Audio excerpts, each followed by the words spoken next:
کہ بات ایسی ہو کہ ہمارا کام بھی ہو اور اللہ کے دربار میں مقبول بھی ہو. جب اللہ کے دربار میں مقبول نہیں ہوتا ہے وہ عمل تو کیا فائدہ ہے اسے کام کے کرنے کا. تو پہلی بات یہ. اور دوسری, تو کوئی صاحب 40 روپے والا کھاتا ہے, کوئی صاحب 50 کے کھاتے ہیں, کوئی 30 کا کھاتے ہیں.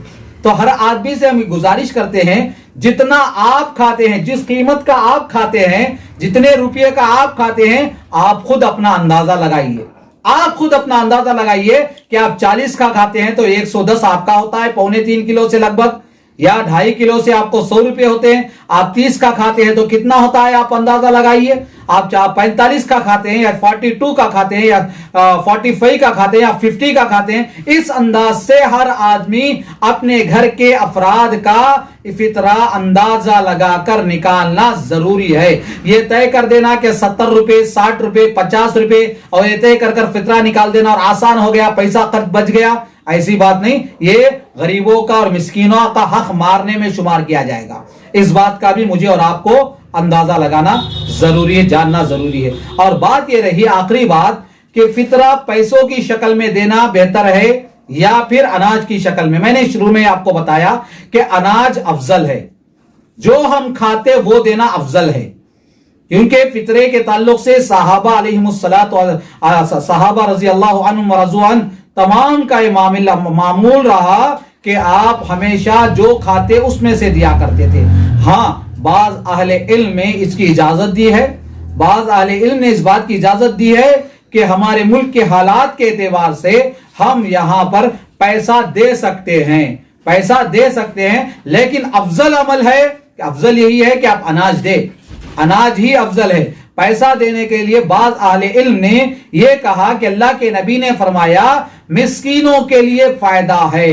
تو مسکینوں کا فائدہ کس میں ہے, اس کو غور کر کر اہل علم نے بتایا کہ اگر ہم پیسہ دے تو مسکین ہو سکتا ہے دوائی کے لیے استعمال کر لے, کسی ضرورت اس کی مجبوریوں میں استعمال کر لے, یہ اس کے لیے بہتر ہے. یہ سوچ کر اہل علم نے اس بات کی اجازت دی. لہٰذا مجھے اور آپ کو چاہیے صدقہ فطر کے چند مسائل جو میں نے آپ کے سامنے بتانا ضروری سمجھا. یاد رکھیے ناظرین کہ مجھے اور آپ کو صدقہ فطر کے تعلق سے یہ باتیں جاننا اور دوسروں تک پہنچانا میرے اور آپ کے لیے ضروری ہے. جو صحیح بات, جو حق بات میرے زبان سے نکلی یہ اللہ کی جانب سے ہے. اگر میری زبان سے کوئی غلط بات نکلی وہ میری جانب سے, اللہ معاف فرمائے. آخر میں آپ تمام سے اس بات کی مؤدبانہ التماس کرتا ہوں, گزارش کرتا ہوں. کتنی تقاریر اور کتنے پوسٹر واٹس ایپ میں آ رہے ہیں کہ عید کی شاپنگ نہ کیجئے, لیکن پھر بھی بڑے شرم کے ساتھ مجھے کہنی پڑتی ہے, افسوس کے ساتھ کہنی پڑتی ہے کہ ہماری ماں بہنیں آج بھی برقعوں سے ہمارے مارکیٹ بھرے دکھائی دیتے ہیں, چوراستے بھرے دکھائی دیتے ہیں ہماری بہنوں کے برقعوں سے.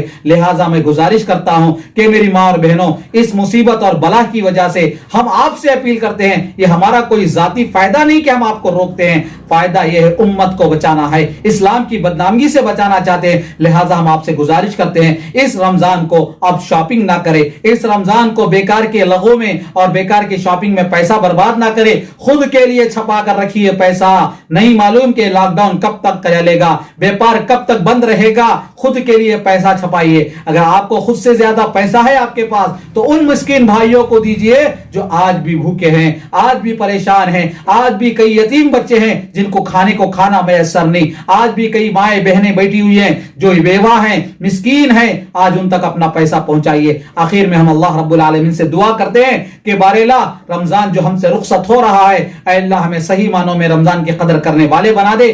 گنتی کے چند دنوں میں اللہ رمضان کی عبادت کرنے والے, رمضان سے فائدہ اٹھانے والے بنا لے. آمین. وآخر دعوانا الحمدللہ رب العالمین. السلام علیکم ورحمۃ اللہ وبرکاتہ.